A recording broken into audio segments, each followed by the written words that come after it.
Namaste. Welcome to session 5 of this 8-part webinar series, Mindfulness on the Go. We are at chapter 5 of this book, which is Mindfulness Connecting with the Real You. And today we are going to explore chapter 5, which is Watching the Dance of Necessities. And in today's discussion, I'm going to be having conversation with my brother Vivek. Hi, Vivek. Vivek is joining us from Camarillo in California, Southern California. It's a beautiful little town. Let me introduce Vivek. Vivek has been a cloud migration expert for the last 20 years. This is like 10 years before cloud became a buzzword in the IT industry. And he's been living there in that town for 22 years. For our generation, it's a rare thing that he's been with one company for such a long time. Yeah. He likes hiking and trekking. Every Sunday morning, he goes for a hike, and once in a while, he does long treks like Mount Whitney and the gorge of Grand Canyon. He did that along with family members in the last couple of years. He likes gardening. Now, Vivek's relationship to this particular chapter is actually older than the book. And this chapter is inspired by a book called Thought as a System by David Bohm. I'll mention that in a minute. And that's a book that both of us have been discussing for much before this book. Okay. So let me just share a little bit about connecting it to the previous sessions as well. So I'm going to share the screen to mention a few things so that we connect it to previous sessions as well. Okay, I hope this is now visible to all of you. Yes. We looked at this definition of mindfulness, a working definition of what mindfulness is. It is a process of learning to see clearly despite past, automatic, and biased thinking, anytime, anywhere. We have been using one metaphor for the last 2 sessions, and that is the train of thought. In chapter 3, we asked this question, can I hop off the train of thought? And we said, okay, can I watch and feel my breath? Can I feel the surrounding sounds, touch, and so on? In chapter 4, we asked this question, this moment, is this the right train? Which means, is this train of thought serving any useful purpose? And we said, if we really recognize it to be wasteful, it actually can drop off. And now this chapter is asking a question, which is, what is fueling this train? Which is, I mean, why is this coming back again and again? Sometimes we have things like worry, guilt, and even anger, frustration, anxiety, which keeps coming back again and again. And we are asking this question, what is the source which is fueling this train? And in some sense, it's also related to some of the questions which came up in the last few sessions. For example, we discussed anxiety of exams or stage anxiety, which keeps coming back again and again. Or some people ask this question of what is the root cause? And that's the area in which we are going towards. In fact, one of the questions Abhijit asked in last session was, who is this observer who is observing the train of thought and things like that. And we are moving towards exploring these questions. Now, as I mentioned, this particular chapter is inspired by and influenced by this particular book, which is Thought as a System by this gentleman, David Bohm. He was a physicist as well as a spiritual teacher. And interestingly, there are some books which, if you like, you recommend some people, and sometimes nobody likes them. And you must have had this kind of experience. And that was the experience for me for this book, except for Vivek, who and how, we ended up then discussing some of the aspects of this book. Okay, so that is about introduction. Now, Vivek, where do we begin now? All right. Can you guys hear me? Okay. Yes. Okay. All right. Good evening, everyone, or good morning for some of those who are joining from California or US. I see Minal and Kiran Dada there, so good morning. First of all, I would like to thank Vinay for providing me an opportunity to be a co-host for this session in this webinar series. As we said, chapter 5 is one of my favorite chapters. As a Thought as a System, David Bohm's book, I liked that a lot. I was able to connect with, it made a lot of things clear for my journey in this subject. So let me start. As I understood this chapter, the way it has laid out in the book, based on the contents and the flow, I have loosely divided this in 3 parts. Let's begin with part 1. Part 1 explores a few new concepts, and one of those is what is real? To give a quick introduction, let me read a short paragraph from the book. This talks about what is real according to David Eagleman in his documentary, The Brain with David Eagleman. So let me quickly read that. The real world has no smell, no taste, no sound, and no color. It feels as if sights and sounds just stream in through our eyes and ears. But if you step into the skull, there is no way for light or touch or smell to directly get in here. There are 100 billion neurons in the brain. Every second, each is sending tens or hundreds of electrical pulses to thousands of other neurons. All this activity produces your sense of reality. So that gives a very good gist of what sometimes we call a reality.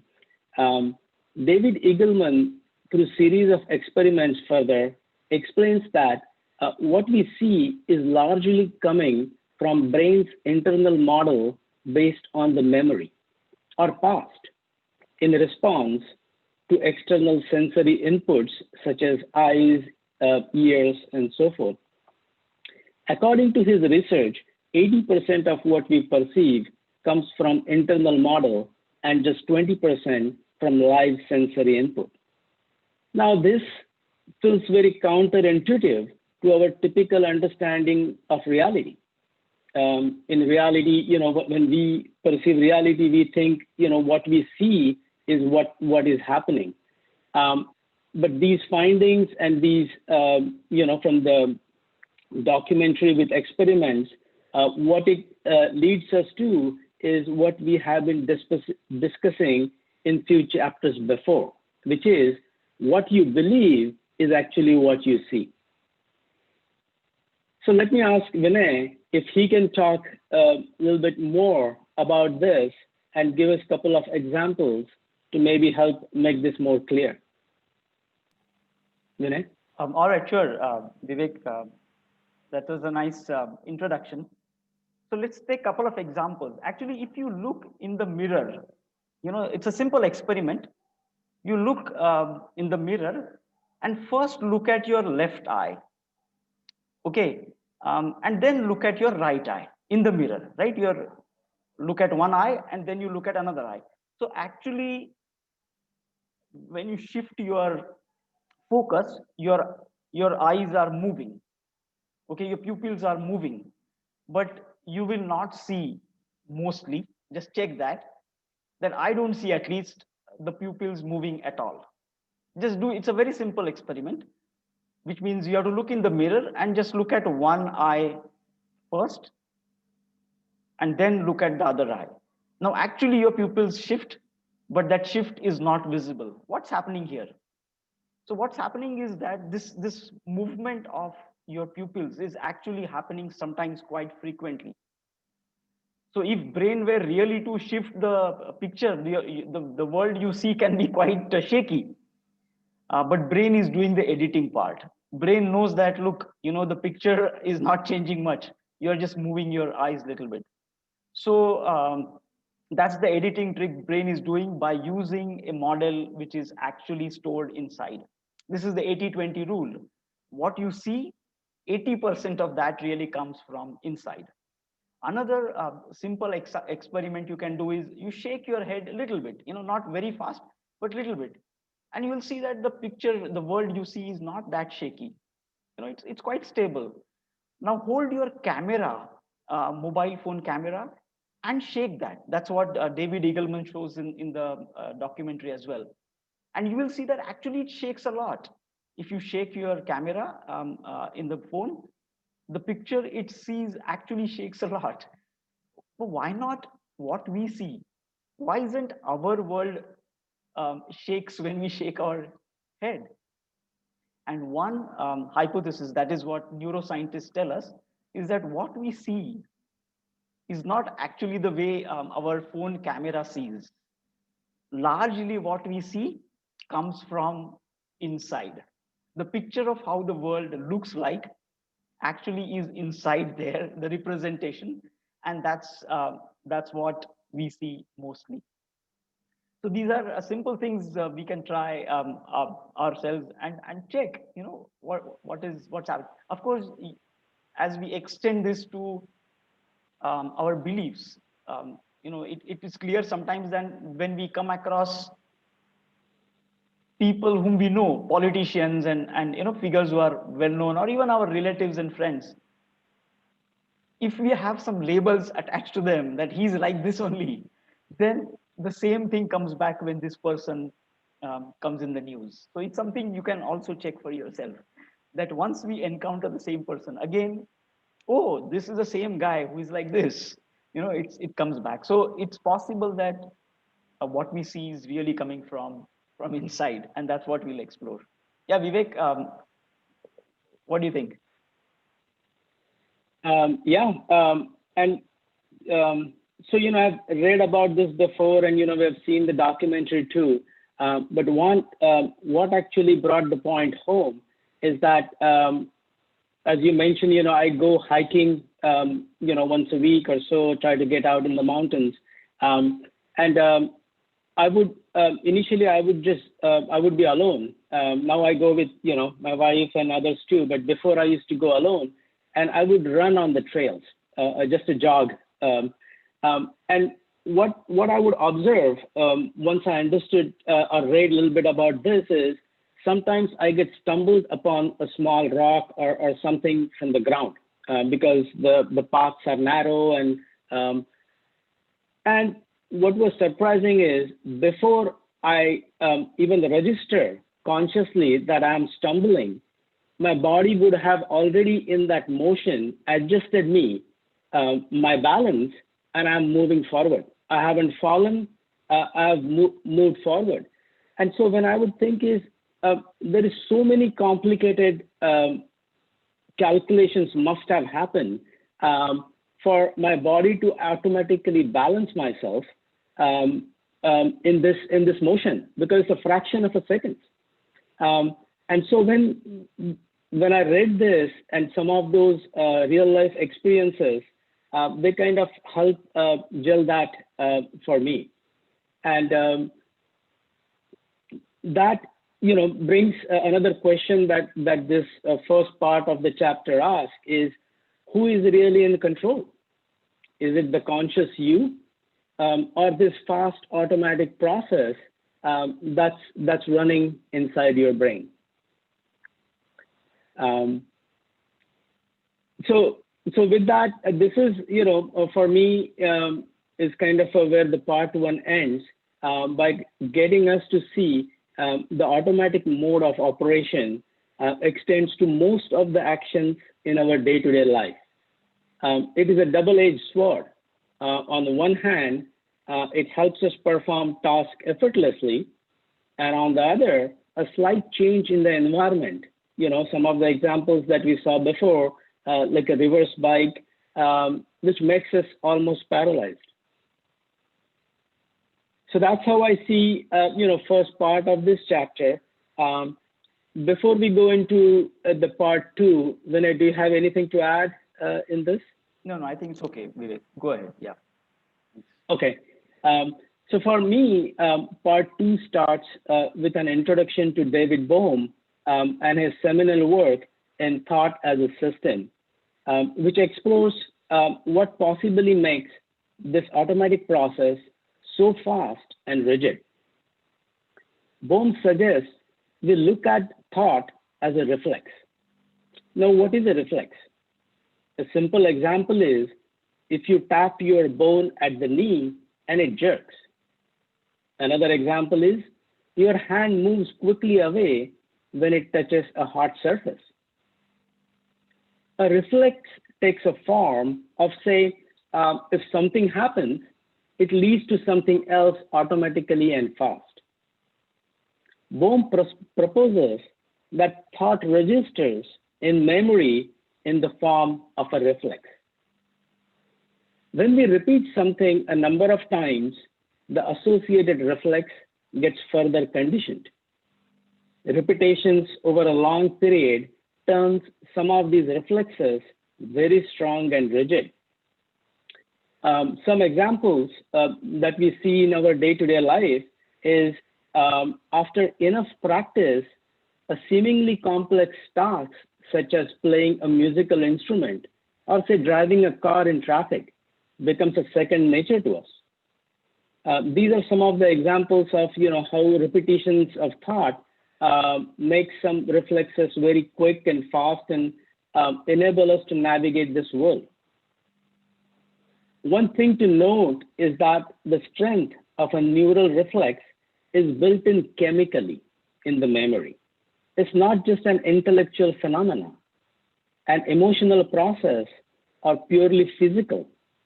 It's a neurophysiological aspect of it. The chapter further details that other than repetitions, emotions and assumptions of necessities adds to strengthen the reflex.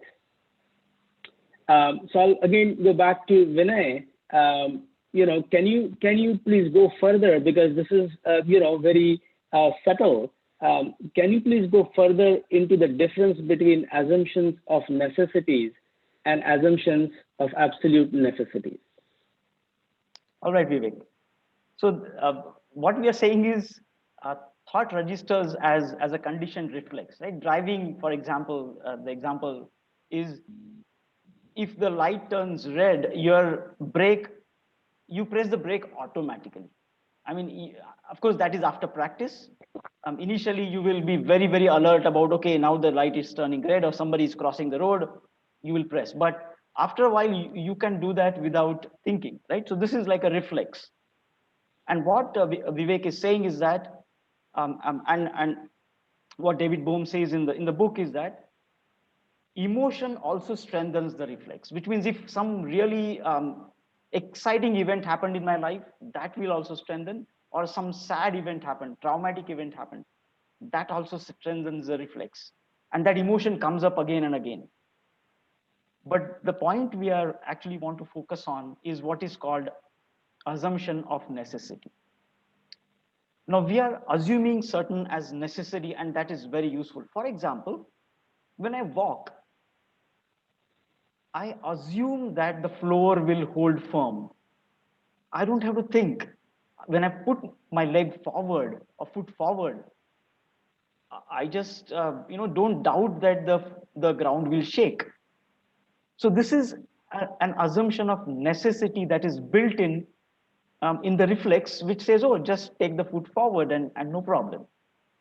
Except I know that when there are tremors, I mean, we all once in a while feel tremors, the earth shakes a little bit, and we know, oh, when there are tremors, earthquake happens, the ground shakes.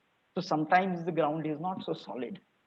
Also, when you walk in the seashore in the water, sometimes the sand under your foot slips, um, and and that's when you know that, oh, the ground is not so firm anymore. So this assumption of necessity is, while it's necessary, you know that it's not absolutely necessary.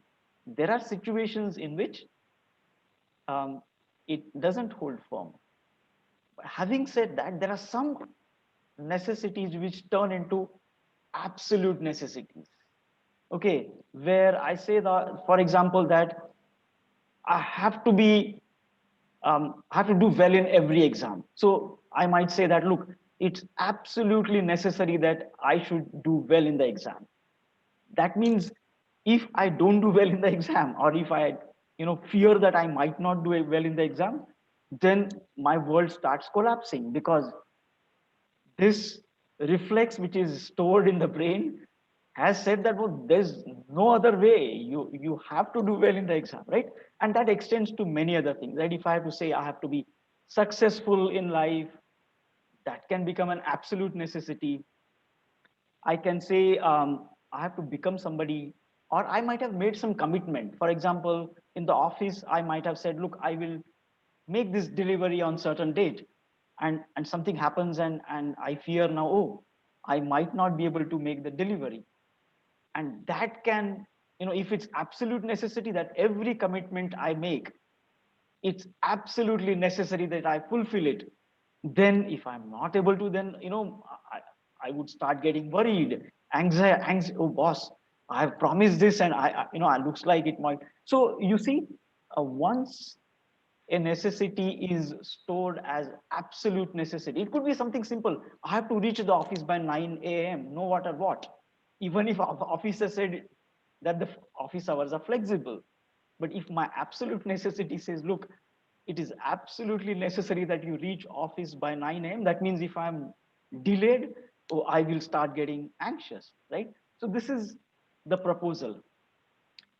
Um, so in some sense, I think an analogy which works very well is the analogy of a map. We have a map of the world, which is what we are calling internal model in the world. And we all use maps on the phone.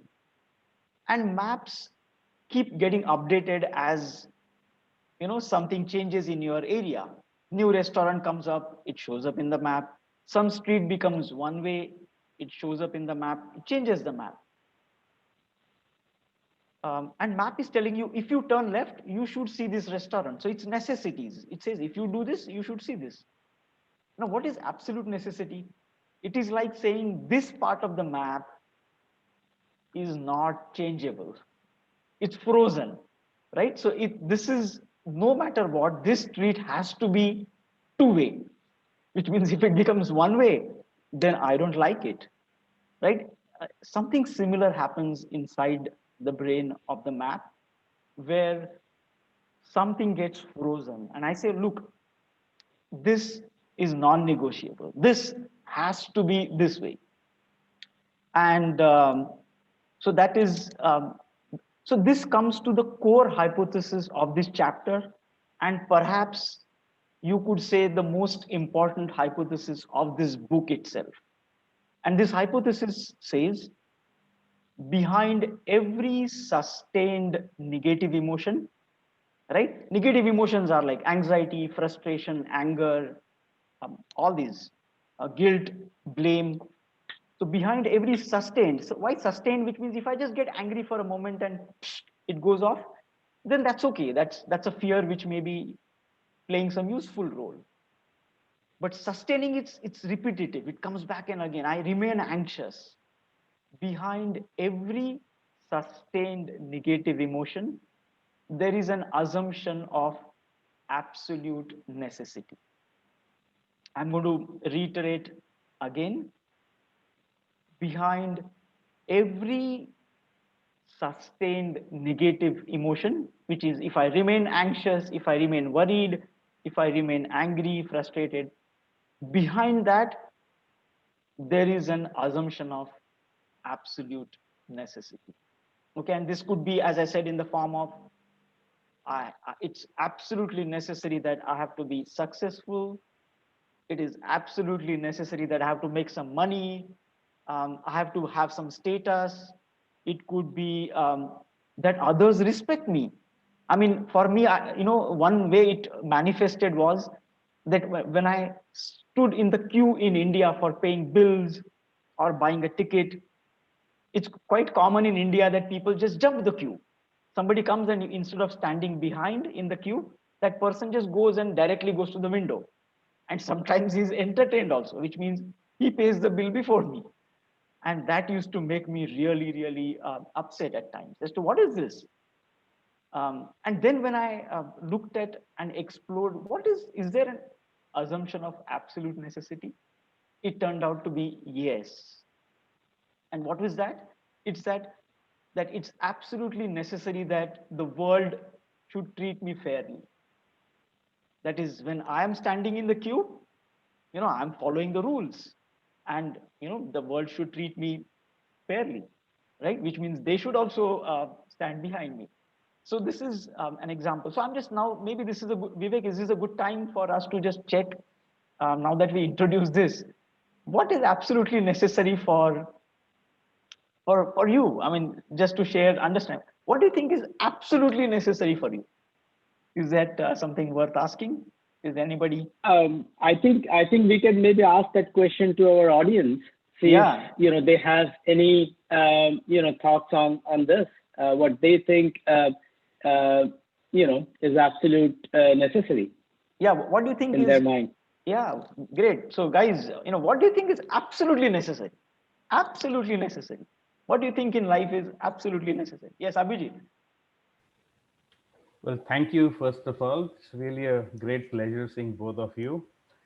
Uh, well, I need to be alive to do anything, so that's an absolute necessity. Okay.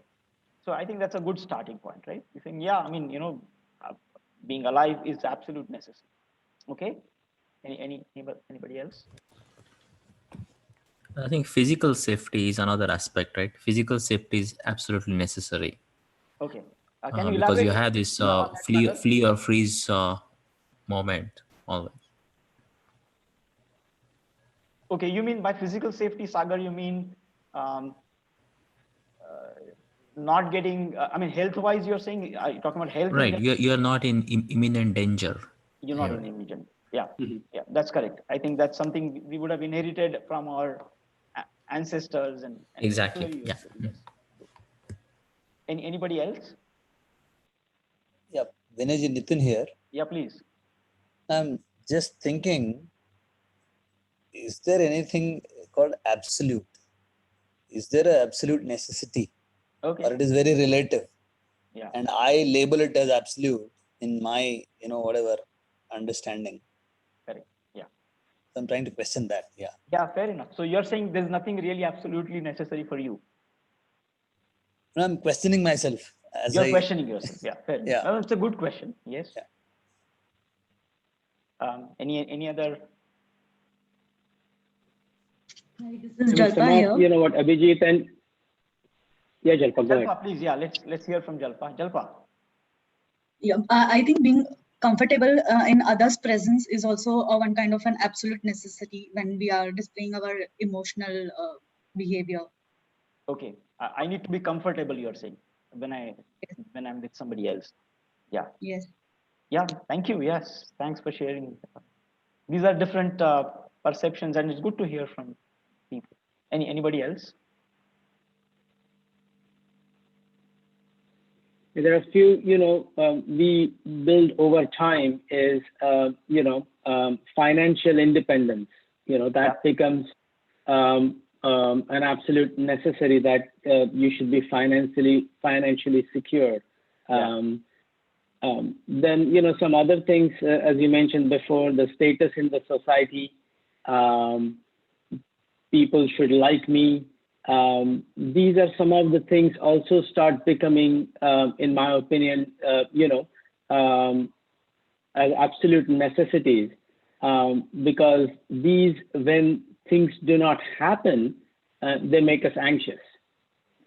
So if I lose a job, or if there is even a possibility of me losing job, that makes me very anxious, because that goes against my absolute necessity of financial independence. And so, but that's how I think as well. Yeah, that's a good example. Gauri, are you there? For women, the absolute necessities could be the appearance. I have to look pretty. I have to look beautiful. That could be an absolute necessity. So Gauri, you could also explain that controlling thing that we used to discuss about the kids playing downstairs. Do you think that could be an example? Okay, let me recall. So what used to happen? Maybe I'll start and see if. Okay, I remember. We used to live on the first floor, and Gauri used to come back from her school, let's say 4:30, 5 o'clock, and that's the time kids come back and they start playing games, cricket and whatever, and they actually make a lot of noise. And Gauri would have taught these 9th graders, 11th graders, and she wanted everything to be quiet in the house. She has had too much of noise, in the class perhaps. And she used to come back and be upset and close every possible window and door, saying that, I don't like this. And actually, I used to enjoy their game, because I would have been at home bored, and whatever fights they have, it's fun for me to watch from the pavilion. So it used to be quite different feelings. But then when we discuss the aspect of absolute necessity, sometimes we just have this discussion. What came out, or at least what appeared to us, was this absolute necessity of being in control of the situation. So, for example, as a teacher in the class, that gets expressed in certain ways, that if students start shouting, teacher wants to control the class, right? And somewhere it can become an absolute necessity that I should be able to. It's absolutely necessary that I control the situation. I'm in control of the situation. And when something like this happens, do you think, Gauri, is that does it make sense? Yeah, you put it rightly. And the other thing is, even at home, just wanting everything to be spick and spank or clean, that sometimes becomes an obsession. Okay, it's an absolute necessity that it has to be in one way. Sometimes to the level of an OCD, obsessive compulsive disorder. So that's also an absolute necessity. Yep. So these are some of the examples. Anybody, before we move on, anybody wants to share anything?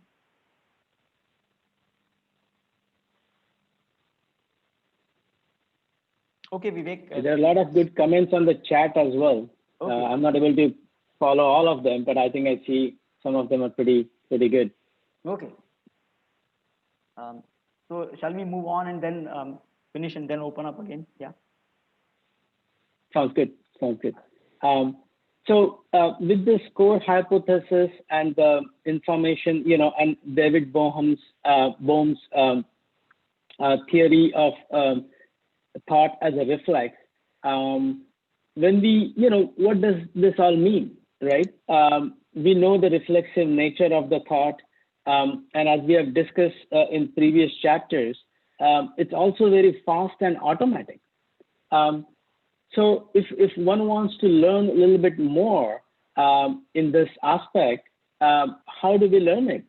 Because when this happens in real life, in the heat of the moment, as we call it, it's so fast and quick that we don't even know when it happens. So if you want to see this process happening, to learn a little bit more about it, how would we do it? And I was going to ask Vinay is, can you tell us a little bit more about how one can access this process in action? Okay, so that's a actually very good question, right? Because this happens so fast, meaning when I get upset, that process of getting upset is so fast that, I mean, how do I even access it? It's so difficult. What is suggested, and this is, a suggestion which is I found very, very useful from Bohm in Thought as a System, is it's almost like a button. Okay, so what is happening is there is a button about absolute necessity, which gets pressed when this situation happens. The question to ask is, can I press this button myself when I'm actually not in that situation? So let me go back to my own example of standing in the queue and somebody cutting the queue, and I get really angry at that person and let's say start shouting or something. Now, let's say it happened yesterday or day before, and now I'm at home. I'm sitting on a sofa in my house. There is no queue. Everything is quite nice. Maybe I just had my tea. Can I press the button myself? Which means close my eyes, let's say, not required, but, and imagine the same scenario of yesterday or day before, exactly in all the details. The same guy comes in, I'm standing in the queue, and that guy comes in and cuts the queue. And what you can see if you do this is that the same emotion starts to come up again. Actual real, meaning it will not go to the same intensity, but it's almost like pressing the button yourself and seeing the automatic machinery in operation. Now, if you do that, what happens is you see for yourself that actually the button is inside. The button is inside you. The situation happens to be there, but even when the situation is not there, even when you press the button yourself in a peaceful place, the same emotions and thoughts and bodily changes, you in fact can start shaking also if it's really an event which you are upset about. So that is the button test, which is making this machinery move in slow motion. The idea is not to change anything. The idea is not to change myself into a better person. Is to just watch this machinery to see its automated nature. So that's one way one can see. So Vivek, you have experimented this. Can you tell us about your experiments?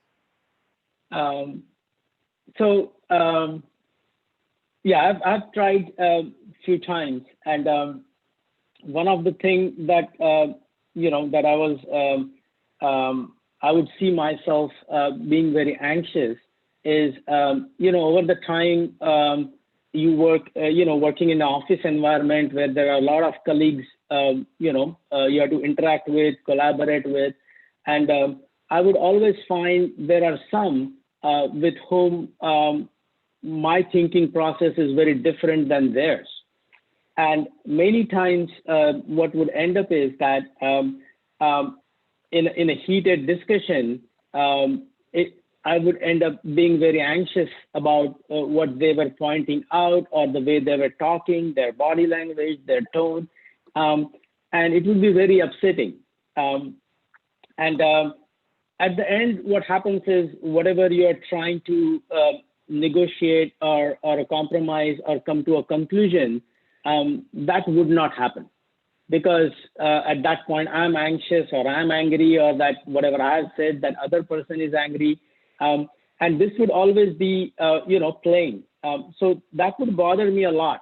Is how can I avoid being anxious in situations like that?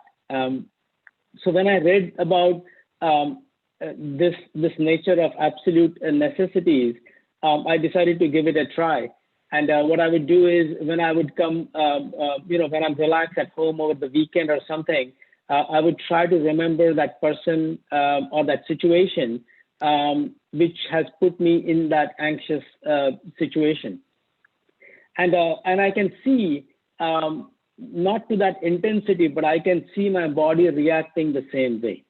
I could see my heartbeats going up, my eyes started twitching, and I could see that the process unfolding in me in slow motion. I wouldn't able to, phrase it as you have mentioned in the book a few times, that if you can articulate the phrase, repeat the phrase that represents the absolute necessity. But for me, the realization that it's not the situation or the people that makes it anxious, but it's the negative, it brings a negative emotion, but it's the absolute assumption of absolute necessity within me that makes me anxious. And together with that experiment and understanding this aspect of, separating yourself from the situation, it slowly started to lose hold on me. It's not that I'm fully now very happy in those situations. It's not like that. But now when in my workplace, when those situations occur, my anxiety levels are a lot less. And I'm able to at least recognize that, oh, okay, this is happening now. So maybe I can, instead of fueling it with arguments, I can maybe figure out ways to diffuse the situation and see if it can get us closer to our goal of collaboration. So it was, that's how I saw it in my real life. Yeah, that's a very good example. Thanks for sharing. Do you think it's a good time for us to open up and see? I think so. Yeah. Yeah, okay. I think we have 10 more minutes, so yeah, let's open it up for others to see what they think. Yeah, sure. So, guys, why don't we, have some questions and or observations? Vivek, could you repeat what was the third part of the book? You mentioned 3 parts. Yeah. So third part of the book was about this, once we understood the second part about the theory of David Bohm and those thoughts, the third part was, how do we see those in action? So this experimenting with the buttons and part, that is how I saw the third part is where, how can you access it? How can you see this in real action? So that was the third part.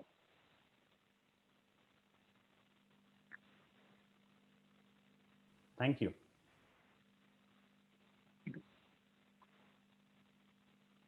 Any questions, observations?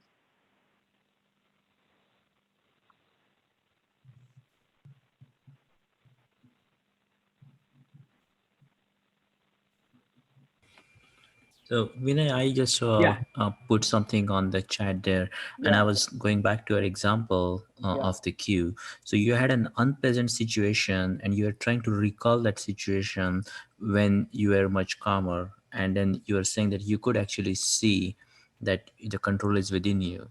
So essentially, what you're saying is we should be able to apply this in other direction, where when you are actually agitated and you think of a positive situation or a calmer state and still regain the composure, right? So No, I'm okay. Sagar, I'm trying to understand your question. Are you saying that, whether we can replace a negative emotion by a positive emotion? Is that what you're asking? exactly, yeah. No, that's not what we are saying actually. Okay. Okay. We are not trying to. So I think I can just interrupt. Okay, why are we talking about negative emotion? Can you explain that part? Okay, why should we? So your statement is, the hypothesis is, behind every negative emotion there is an absolute necessity. So can you elaborate more on that? Yeah, see, imagine a map which is part of it is frozen. Okay, and the map's role is to really help you navigate, in the terrain. And when map is frozen, it is no longer working, at least in certain parts. So which means you expect something and something else is happening. Like, like Vivek, for example, mentioned, some people, same discussion happens and same heated debate happens and same anger comes up. So you expect your discussion to go relatively smoothly, but once the anger comes in, you are so reactive that the discussion is not very fruitful or productive at all. It just becomes one reaction after another, and that's the way you're no longer getting the results you want, and it just makes you more and more emotionally drained as well. So that is what it says, and that's the time to check whether something is being held really really tightly there. That's the absolute necessity here. Now, Sagar, just to connect it to the question that Sagar asked, we are not trying to replace one with anything at all. Um, that could lead to yet another absolute necessity. So we are saying, okay, we just want to watch this game, this dance of necessities. Can I just watch it and see that it is actually, there is no intelligence to this at all, which means it's almost like an automated machine, robotic. It's like a programmed robo that I'm reacting same thing again and again, right? Same situation I'm recalling and same things I'm saying. So what Vivek said, if I understood correctly, is if you really recognize this to be, you know, that you really ask this question, is this absolutely necessary? And essentially you are questioning the absoluteness of the necessity. It's important to some place, but is it absolutely necessary? And that's the question. I mean, in fact, one of the hypotheses the book mentions is that most of the absolute necessities are not absolute really. Okay, they have been made absolute for some reason, but they are not absolute. So that the idea is to just watch this and see, and like Nitin said, can I just question, is it really absolutely necessary? That's what we are trying to do. Is that okay, Sagar? Yeah, I think I got your point. Yeah. Yeah. Hi, Vinay. Yeah, Swati. Yeah. Hi, Vivek. My question is, what I'm getting from this discussion is that absolute necessities are probably not absolute, not needed. But aren't our principles or our core beliefs uh, equal to the absolute necessities? Yeah. So if we are saying to ourselves that this is my belief, and then we question it as, is it an absolute necessity? Yeah. I think that is creating a dilemma for me. Yeah. So Swati, actually, Swati's question is actually very, very important and core question. The word absolute necessity is actually quite, that is goes close to what one would call core belief, or sometimes one can call value system or principles. So Swati, is there an example you can take of a core belief that, I mean, it may help with an example. We can always talk in abstract, but it helps if we have some example that you have in mind about a core belief, for example. Actually, I saw a very good movie recently. It's called Hidden Life. Okay, so it's about an Austrian farmer who refuses to fight for Hitler. Okay, so that's his absolute belief, and he's given the opportunity by the regiment to, to pledge the alliance, and say hail Hitler, and then he'll be transferred to the hospital, or some department where he doesn't need to fight. Yeah. But he sticks to his belief, and in the end he is finally executed. Okay, so that kind of a belief he has, and that was a movie, it's based on a real life. Yeah. But that was his core belief, and for that he was ready to to get executed, and he was ultimately to lose his life. Yeah. So I did think a lot about that. Is there a core belief for which we are willing to even sacrifice our life? I mean, in that movie. Yeah. So that was the example which I had in my mind. No, Swati, it's a good example. Mm-hmm. Yeah. And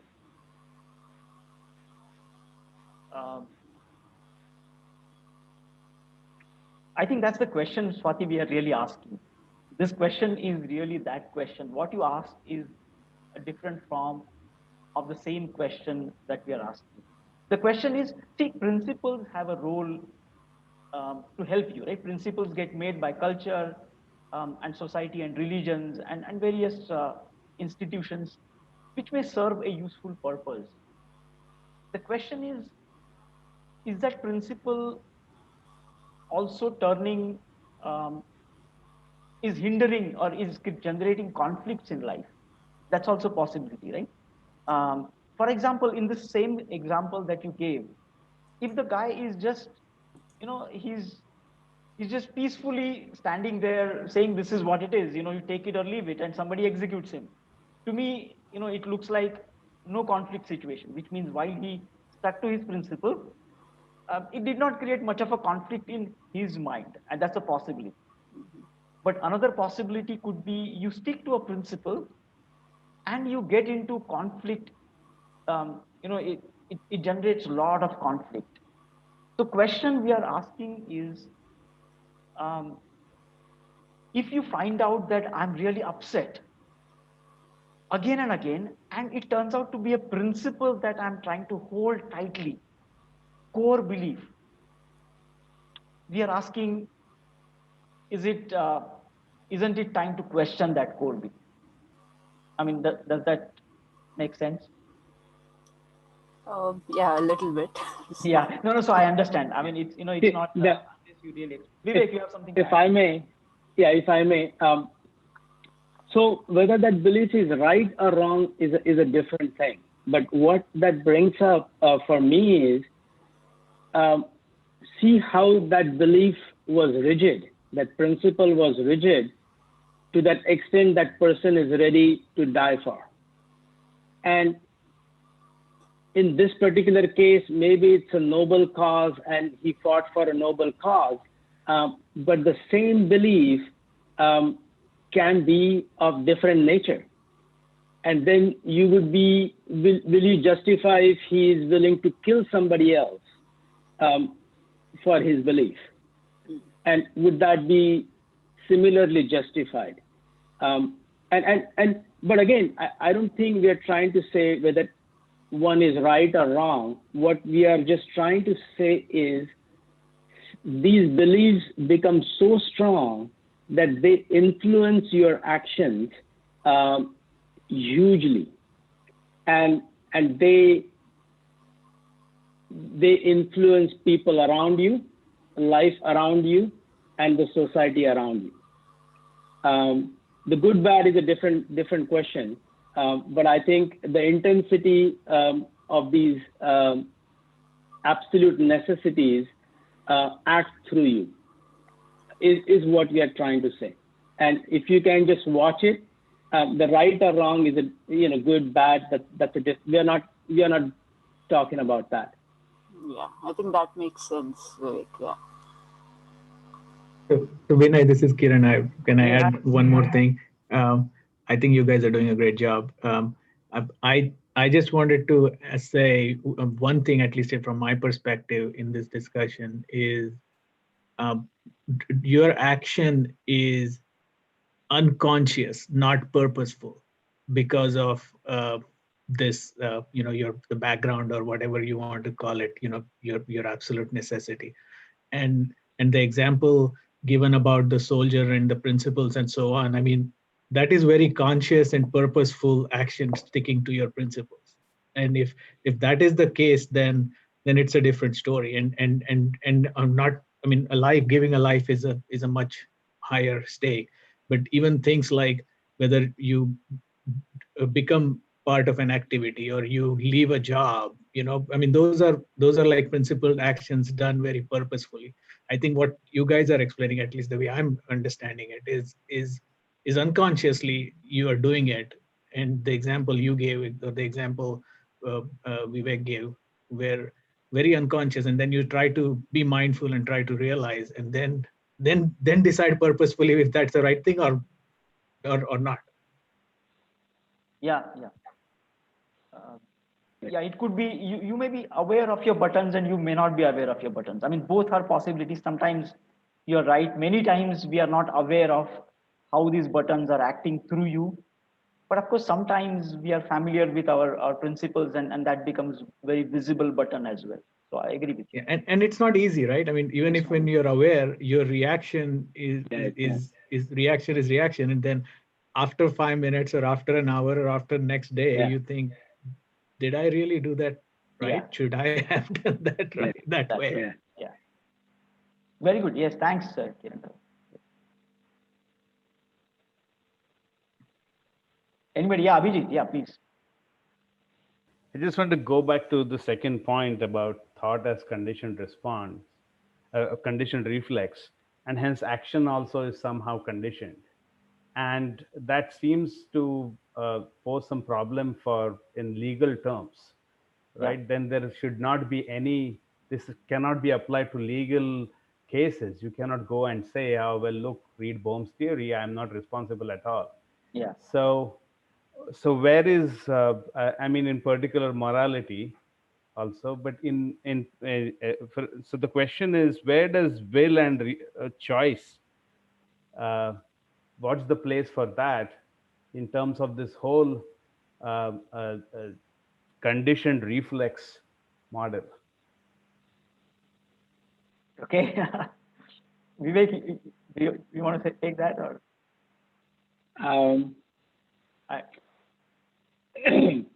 Let me see if I can articulate. I have my thoughts, but I'm not sure if I can articulate those correctly.